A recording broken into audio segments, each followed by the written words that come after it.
Hello, my dear friends. Welcome to my channel or welcome back. My name is Sarita. I tried my broken ring light, but it worked for about 15 seconds and then conked out. So no ring light today, but I've got the new one coming. So hopefully soon. And hopefully, well, the clouds, just sun went behind the clouds, but we'll try. I hope the sun cooperates here. So I have empties for the month of November. Happy December 1st, and I hope your Thanksgiving was amazing. As you can imagine, much of what is in this tub in front of me is coffee candles because we did have coffee week like the first week of November. So a lot of these are coffee, but there's other ones as well. So let's just talk about what it is that we did this month. In no particular order, I have sitting here a couple of Yankee candles. I had this one, pumpkin spice latte from Yankee.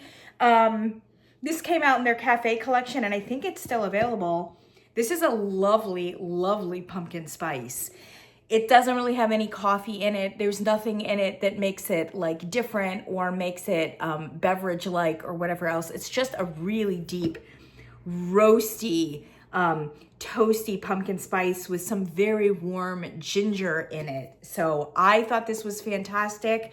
The strength and throw on it was okay. I want to say that it was kind of in the 6 range, maybe 6.5.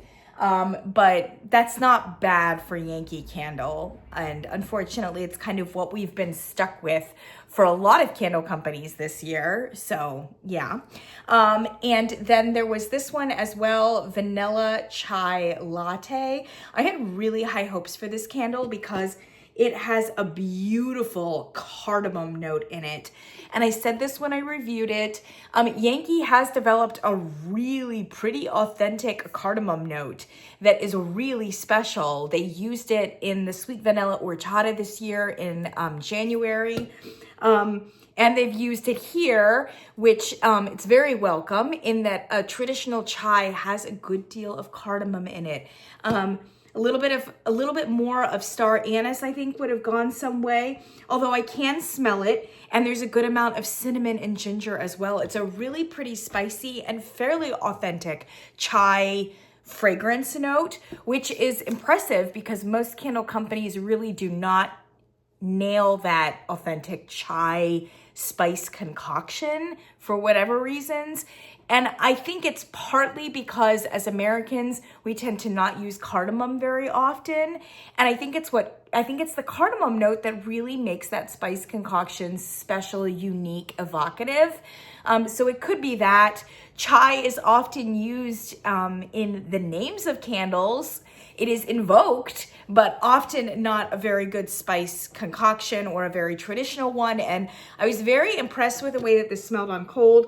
Unfortunately, once it was burned, the cardamom note didn't come forward quite as brightly.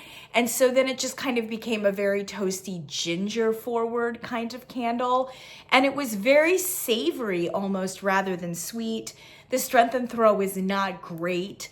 I want to say that it was kind of in the 5 to 6 range, so a little bit less than the pumpkin spice latte. So for me, it's kind of not a repurchase, but it wasn't a terrible burn, or it certainly had potential, at least, in its concoction. So there you have it, Yankee there. Then I have a couple Kringle Halloween candles. These were from the Spellbound Spooky Witchy collection. I had Spirit's Call. And Spirit's Call is, it's an acquired taste. This is definitely not a mainline candle.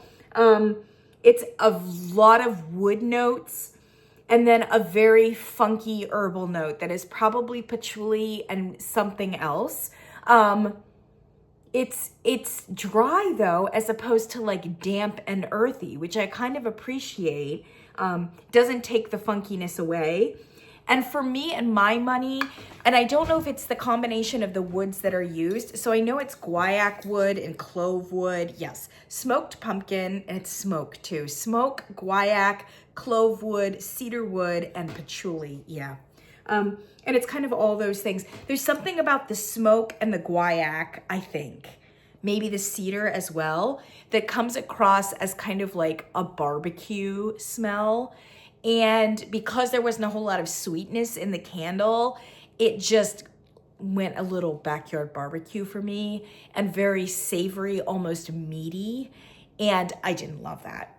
So not really my candle, but it's definitely a point of view. I think it worked well in this collection, and it definitely had its adherents, its fans, and was one of the few. Unfortunately, Kringle put out a lot of very unseasonal kind of fragrances in their various Halloween collections this year.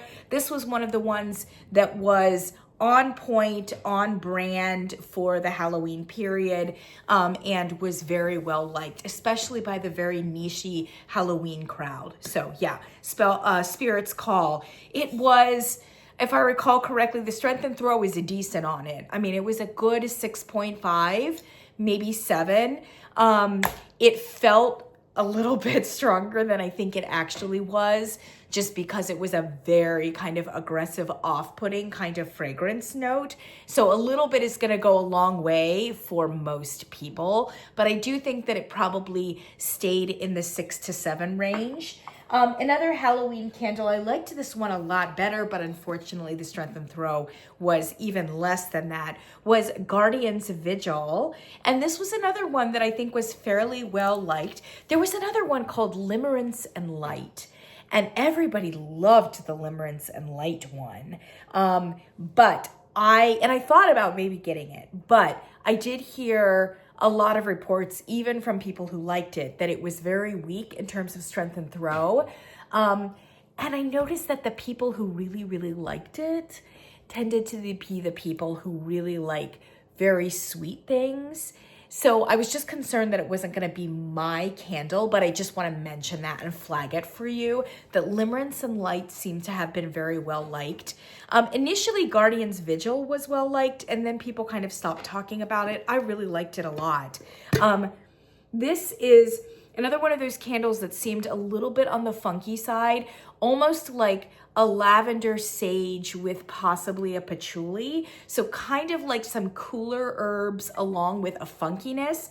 But this candle has an enormous amount of sweetness that, like, for instance, Spirit's Call lacks. Has a lot of sweetness, and it has a very creamy, cozy component to it that I think is possibly some tonka bean. Could also be vanilla as well, but it doesn't go like full-fledged gourmand.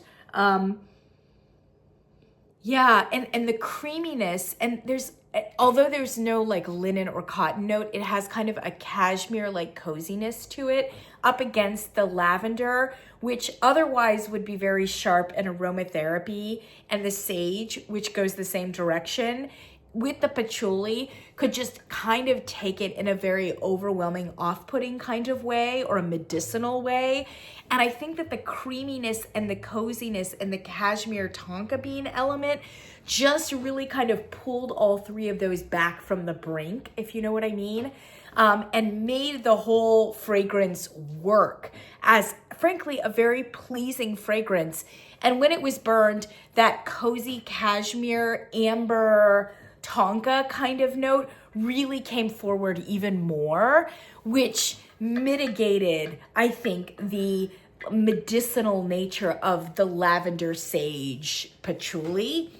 I really liked this candle a lot. Unfortunately, the strength and throw on it was terrible. I mean, I want to say it was kind of in the 3 to 4 range for the most part, even once burned very, very, very long. So great fragrance, but unfortunately did not perform.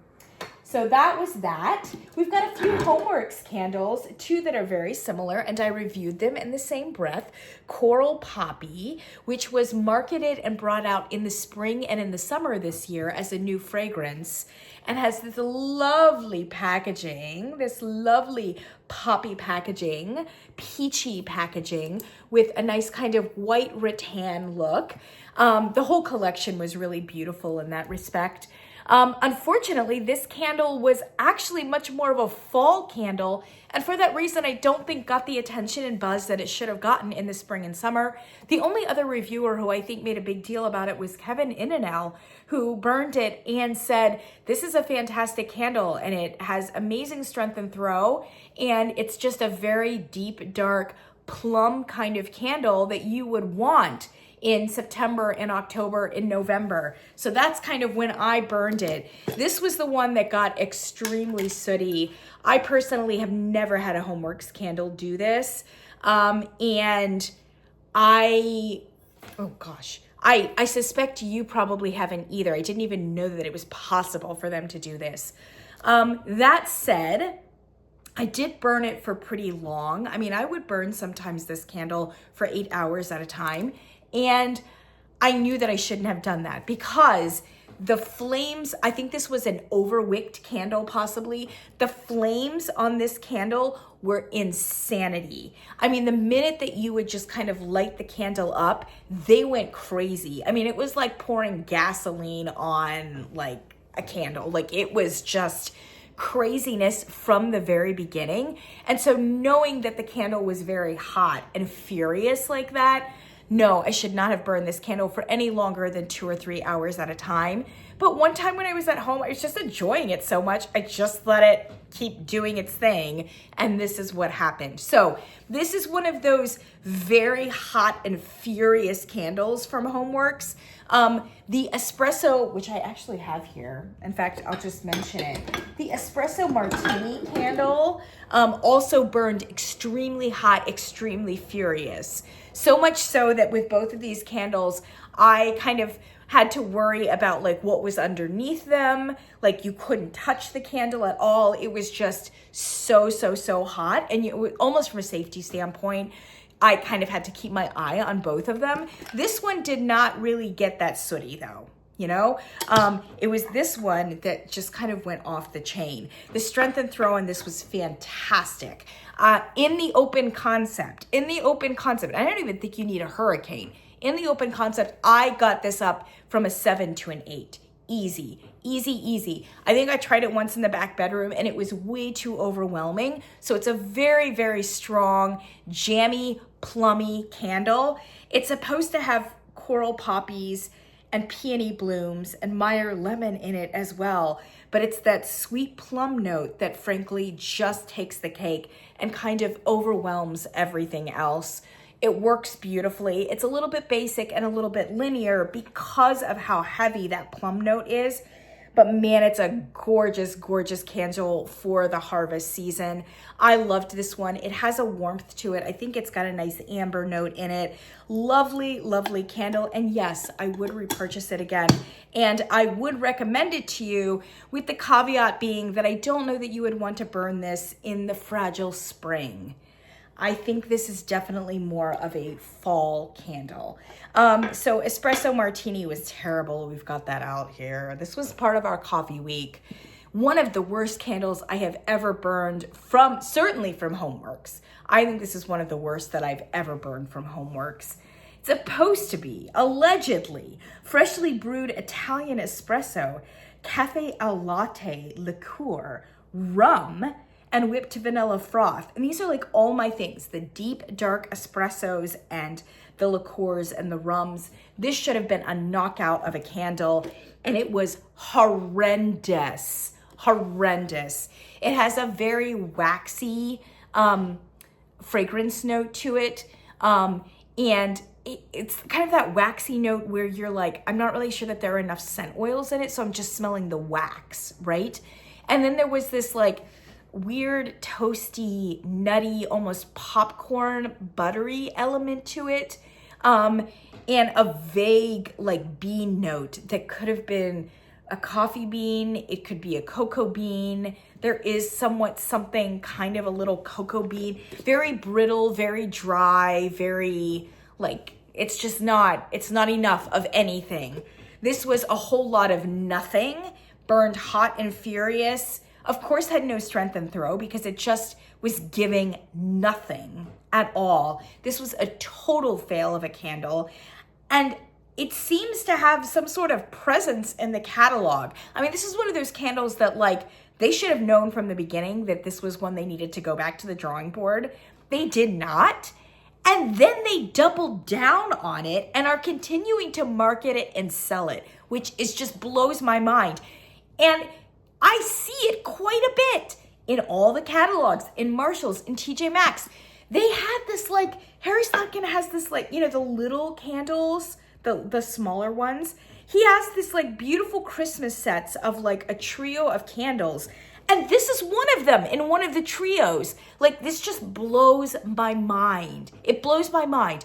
You're curating a few Christmas or holiday trios of candles, and you take up one of the places with this? This candle must have friends in very high places. I don't know who in the company enjoys this candle, but they continue pushing it forward, and it needs serious help. It needs to be removed from the market right off the bat, never brought back until it is reformulated. I would love for Harry Slatkin to actually come up with a true coffee candle with amazing booze in it and rum and spices. Oh my gosh. And Harry Slatkin could do it because he's a fantastic gourmand person and he loves his boozy notes, and man, can nail them sometimes. I'm looking at you, patchouli and teakwood. Wow. Some of his like liquor notes are just brilliant. Unfortunately, he's not sparing it on this candle. So I'm sorry to be like, have this kind of red letter moment in the video, but like, it still blows my mind how this candle is still being sold. Okay. Shake your head like an Etch-a-Sketch. Let's clear our spirit, clear the space. This is the other candle that is actually very similar to Coral Poppy, and it's a new candle, and it was marketed for the fall season. It is Forest Blackberry. I had really high hopes for this because by people, I mean ambassadors, were like going crazy about it initially. So I actually bought this full price off the website. Look at that stunning wax. Oh yes. Oh yes. Oh my gosh. Like the concept, the packaging, the marketing, like the seasonality. I was so here for this. And I have been a big proponent. I know that I've said this before, that like I would like to see more originality and creativity from candle companies in the fall period. Yes, you can do like 17 pumpkin spice candles and apple candles, but can you please give us a little bit more originality? There are, in fact, other even fruits that could be given more of their space and their due in the fall period, and it's just not. So I was already like sold on this candle. I bought it, and when I smelled it, when it came into my house, I was like, oh, I'm so disappointed. I did not like the way that it smelled on cold. It improved a little bit upon burning, and I have to say that it performed well in terms of strength and throw. So there's that. I think that it was easily, even in the open concept, easily a 6.57, maybe even a 7.5. So it really did, like, it held its own in terms of strength and throw, which is like half of what we all want, you know? And it does have a very like jammy berry note in it, but it's not really blackberry. It's sour. I think it's a little bit more sour and tangy. So for me, I'm getting more currant. And in fact, it does say in this is sparkling red currant. It's a lot of red currant, and the currant is competing with the blackberries. And because blackberries are a much more subtle kind of fragrance note and taste, they just can't compete with the currant. So if you wanted a true blackberry candle, I would be cautious about adding currant at all. But if you were gonna add it, it would have to be in much smaller measure than it is in this candle. This candle just kind of ran away with the currant, but it wasn't even that bothered me. What bothers me most is that there is a medicinal nature to this candle. So it's not a warm berry note. It reminds me of like an elderberry or something like that. It takes me to like a cough syrup place a little bit. Don't get me wrong, it's not overt. It's not like super synthetic or something. There's just a coolness and a metallic medicinal nature to these berry notes. And usually Harry Slatkin warms up his fragrances with a great deal of often gratuitous amber. This is a candle that actually needs that warmth and needs that amber, and it's just not here. It's supposed to have forest moss. I don't know that I'm really smelling that, but there is like a dampness and kind of an earthiness to this, along with the metallic and the medicinal, and then along with like just an okay berry note. So for me, this was an unfortunate candle that should have been better than it actually was, if that makes any sense. It did perform well, but for my money, Coral Poppy is a much better candle and a much more pleasant one. I would not repurchase Forest Blackberry, but there were stacks of them at Marshall's and TJ Maxx at a certain point. And certainly if you like louder candles, I don't think you're going to be disappointed, at least with the performance on that particular candle. All right, then I have quite a lot of coffee candles. So I have a Village candle here, Coffee Bean.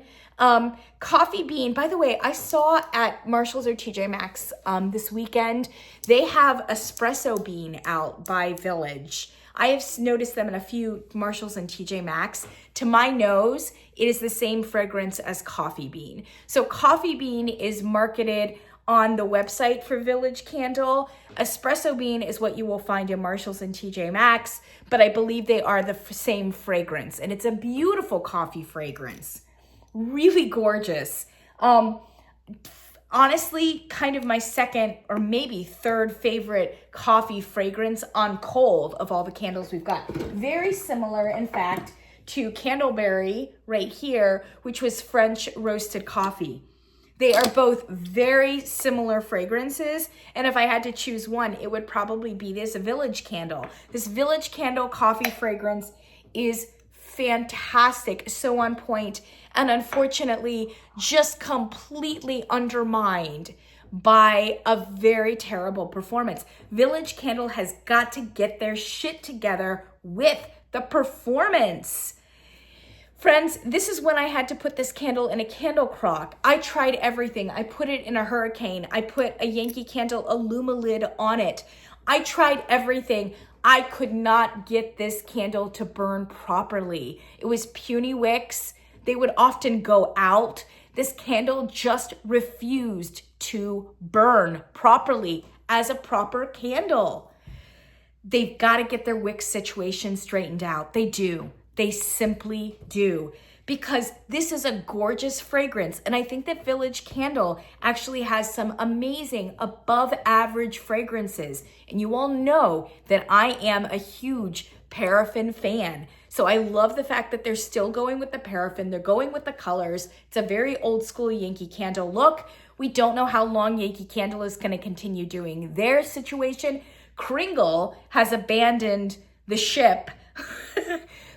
Like, they're done. They're absolutely done with paraffin. And who knows, they may even be done with the country candles very soon. So I love that Village Candle is still kind of carrying the torch for this very old school apothecary Yankee Candle look, design, and fragrance genres, wax formulas. I think it's fantastic. And like I said, there are a lot of candles in the Village Candle collection that are above average in terms of fragrances. They have some fantastic fragrances, but they are holding themselves back with the amount of oils that they're putting into their candles and terrible wicks.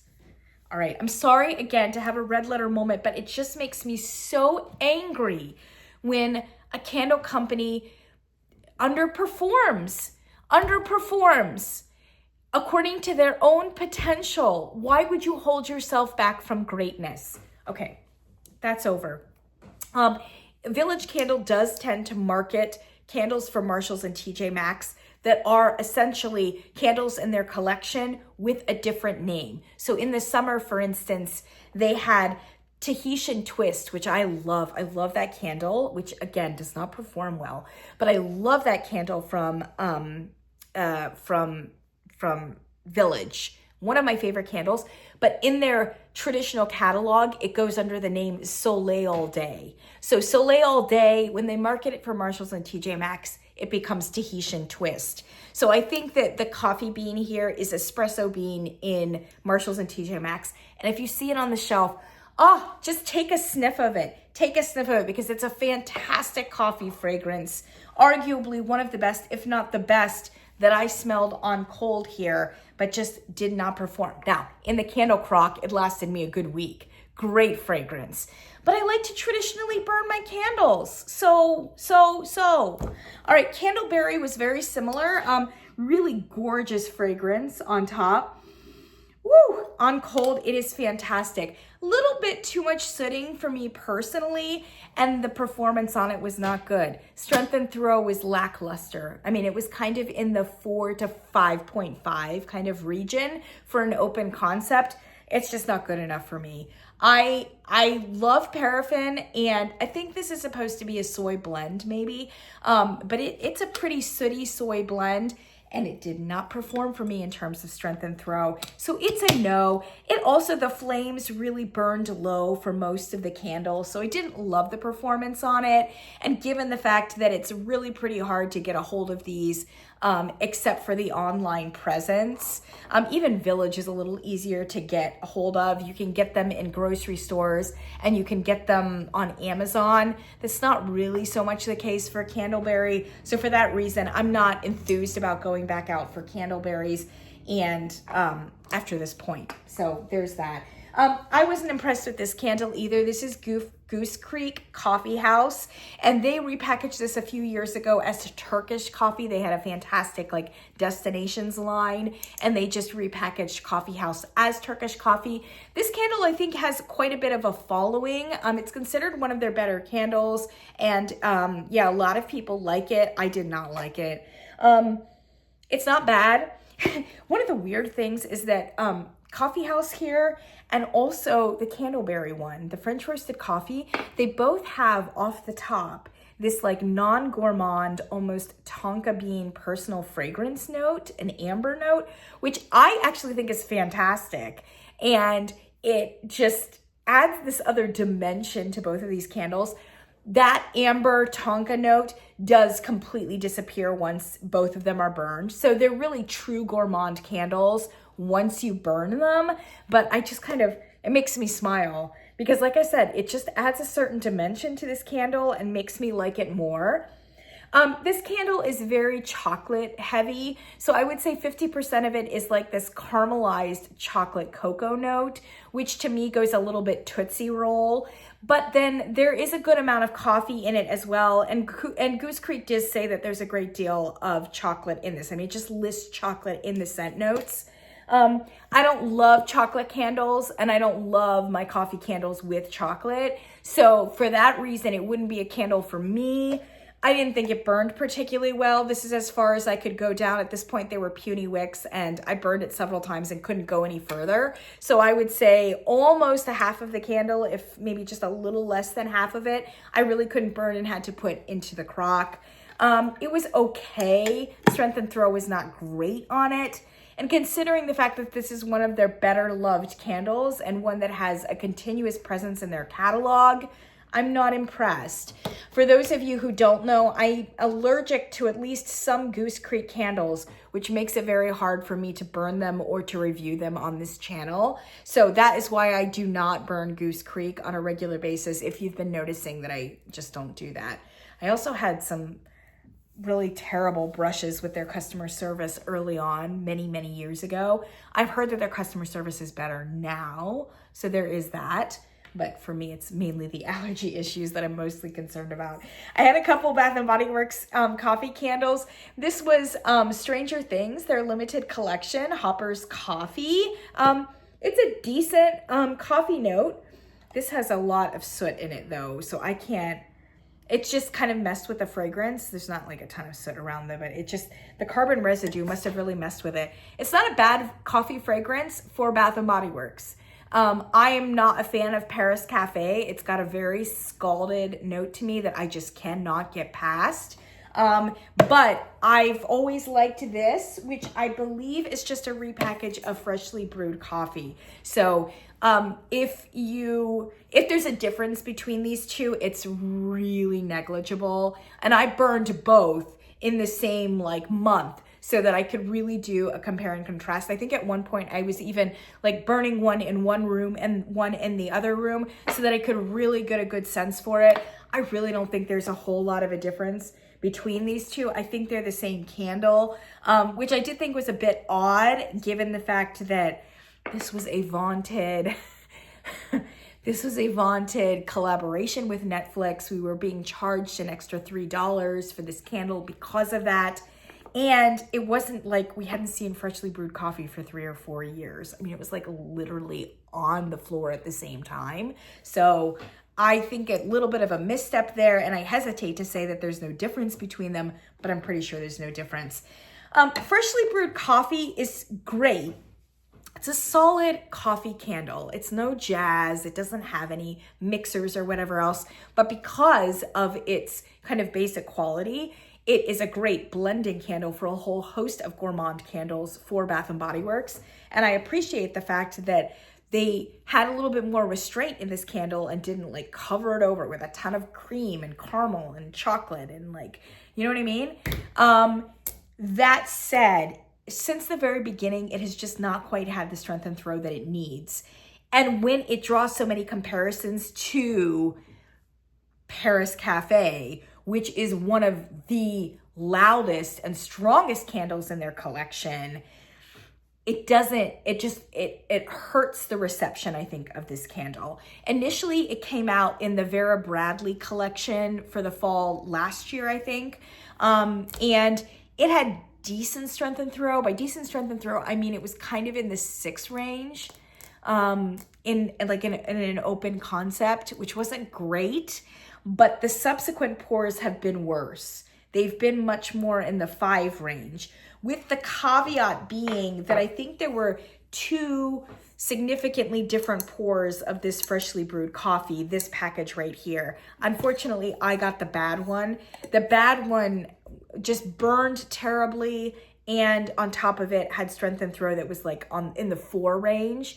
But there were a lot of people who got a candle that performed a lot better, that burned quite well and was in fact at least as strong as the original one, if not stronger. And there were enough people in both categories that I think there probably was at least like a dual pour there of bad and good. Unfortunately, I got a bad one.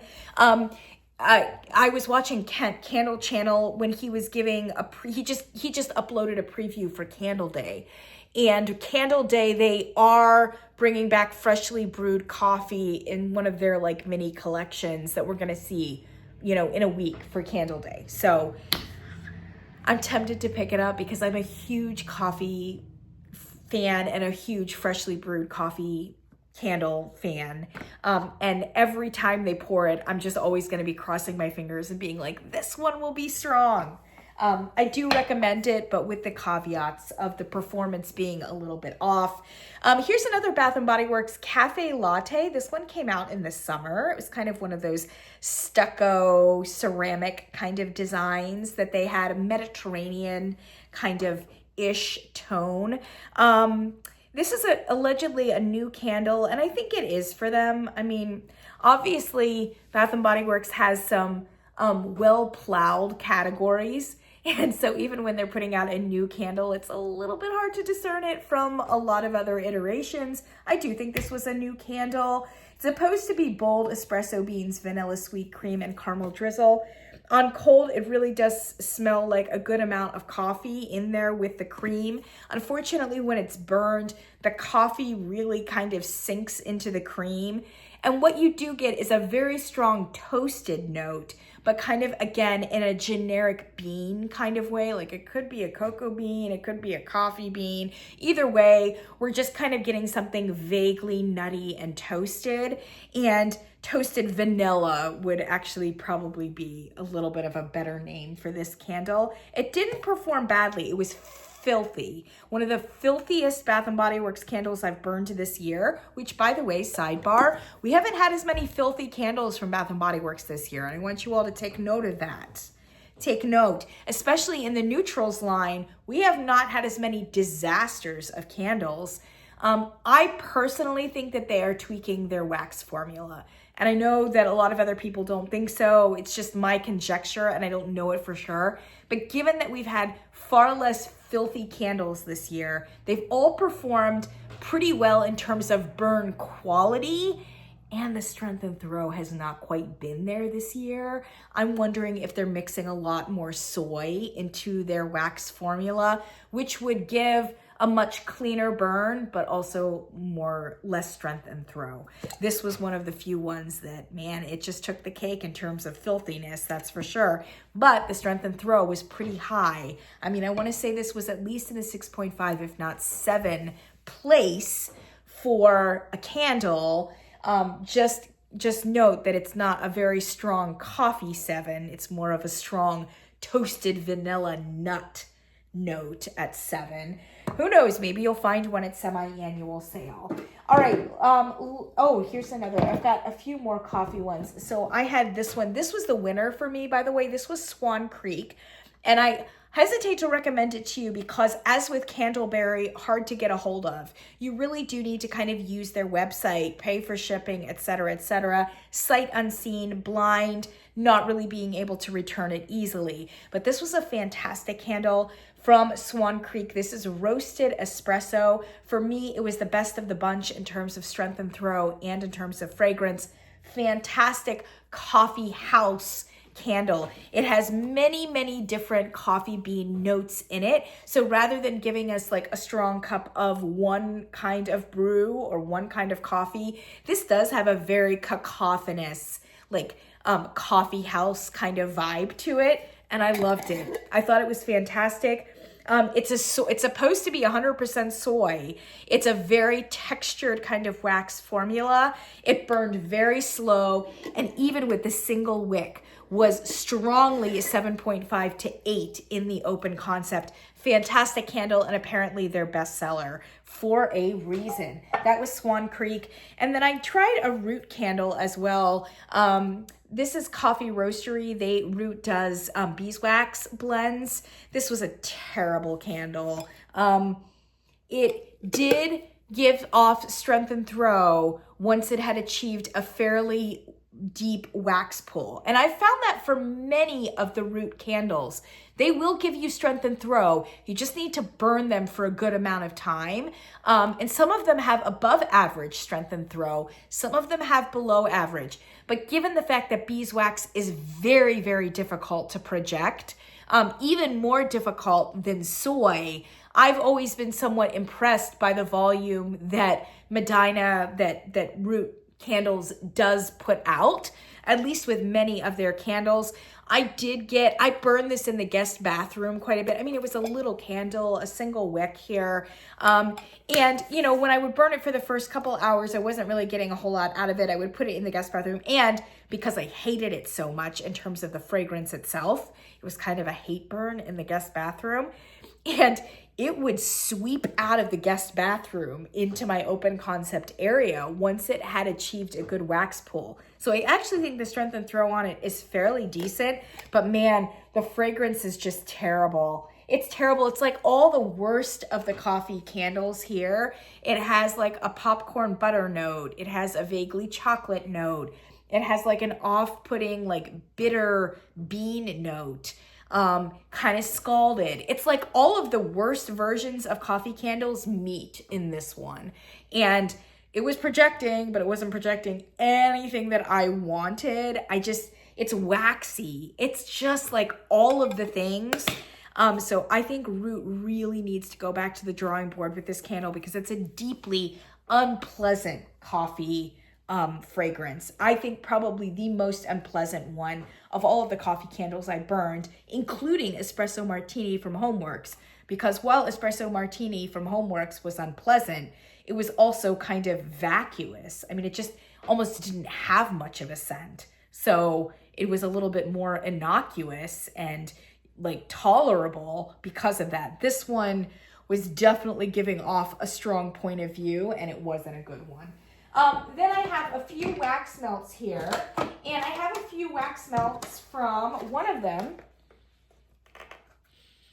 Oh, I can't even smell them because I like burned them, like melted all the fragrance away. One of them was Winter Woods by Kringle. I just have a haul from Kringle actually, and I will do that haul probably this week at some point. I went ahead and, because I enjoyed this wax melt so much, I went ahead and bought it in a 3-wick. Winter Woods is a new-ish candle for them. It came out last year in their holiday collection, and I thought it was fantastic. It's a very grassy mint note, along with a lot of other things like a peppermint and a, you know, a wood note, etc., etc. But it's really that like deep grassy mint note that was just really brilliant and kind of unexpected. These wax melts, this wax melt, they burn very weird though, in that like the wax melt only lasts for 6 hours, but in that 6 hours, on a scale from 1 to 10, it gives you like a 12. Like easily. I like had it melting and I came back, like I left the house, came back, opened the front door of my house, and I could taste the Winter Woods. I mean, not only was it hitting me, like it was so much in the air, like it was crazy, crazy strong. And then it hits the 6 hour mark and was gone. I mean, like, I can't smell anything mint-like from either of these wax. I mean, it was like you hover over the wax melt, nothing. I've never had wax melts perform that way, so I just wanted to kind of like flag that for you. And I hope it's not indicative of anything about the way that it's gonna burn traditionally, but who knows, right? Stay tuned. That was Winter White from Kringle. And then I recently made an order of actually an advent calendar from South of Sanity, which is a very small mom and pop company. Virgil, and I don't know his last name, but he is the one that owns this company. And he's actually fairly vocal and fairly present in many of the candle communities, our candle communities. He's often makes comments in our videos as reviewers. He's a part of many Facebook groups. He burns a lot of Kringle, but I think he came to Kringle through the spooky Halloween candles. He's one of those very niche-y Halloween kind of guys. And he started like his own little company, South of Sanity. Anyway, he had an advent calendar and I was looking around for a candle advent calendar. So I ordered one from him, and then I think he knows who I am. He sent me a few other little things. One of them was this wax melt of Palo Santo charcoal, which I like. Yeah, it's really nice. I really like it a lot. It's spicy, it's warm. Ooh. Yeah, it's really good. It's rugged. But I had trouble with strength and throw on these wax melts. Like, it was kind of the opposite of Winter Woods from Kringle. Like, when I had it melting in my bathroom, I had to kind of come closer to it to smell it, even in the bathroom. So there was that. But it's really nice. And it actually reminds me a great deal of Palo Santo and Spruce from Homeworx that just came out. There is almost, and I don't actually know, Virgil, you'll have to help me out.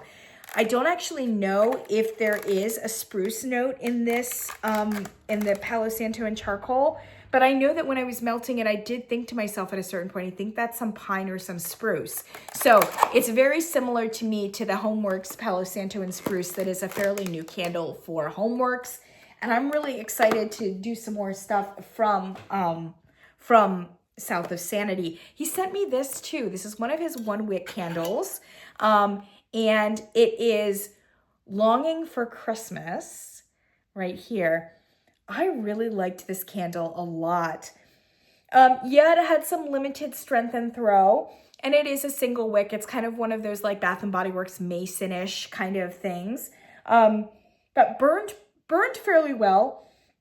And it has this amazing, mysterious, like spruce plus wood plus a little bit of smoke, if I'm not mistaken, or maybe it's just the carbon residue, plus vanilla, plus something a little bit funky. I really like it a lot. I don't think it's a traditional Christmas candle. And on his website, it's really cute. He has this like little like continuum meter where he says like how spooky it is, you know? And I think for this fragrance, it was like not spooky at all. For me, it smells a little spooky, but I think that my threshold for spookiness is really, really low. It's mysterious, it's dark, and it doesn't immediately scream Christmas to me. But I really enjoyed this candle a lot. I just did. So there you have it. There's longing for Christmas. And that's it, my friends. That's what we have for November. I did burn a lot of other candles, but I just haven't reviewed them yet for you. Oh, I also had the pumpkin nut butter from Bath & Body Works, but I left it at my sister's house, so that's not a technical empty, but it is kind of an empty. I have 6 other candles that I actually did burn in November, and I just haven't given them dedicated reviews yet. So rather than like prematurely talking about them here in the empties, I think I'm just gonna go ahead and review them here in December and contribute them to December empties. So there you have it. That was November. It wasn't bad. I mean, it was dominated by a lot of coffee, but I think that that's kind of seasonal, so it was fine. It was fine. And I have a few other fall candles that I burned during this period as well, and I'll talk about them here in the next week. I do also have a haul from Kringle. I do also have a haul from Homeworx. I do also have a haul from Voluspa. So stay tuned for all of those. I know I need to get caught up. Oh my gosh, December is upon us. How is this happening? Oh, I feel so swamped right now, just swamped with a million things. Hopefully it gets a little bit easier in December as we go. Thanks so much for joining me, my friends, and thanks for joining me in November. I'll catch you in the next one.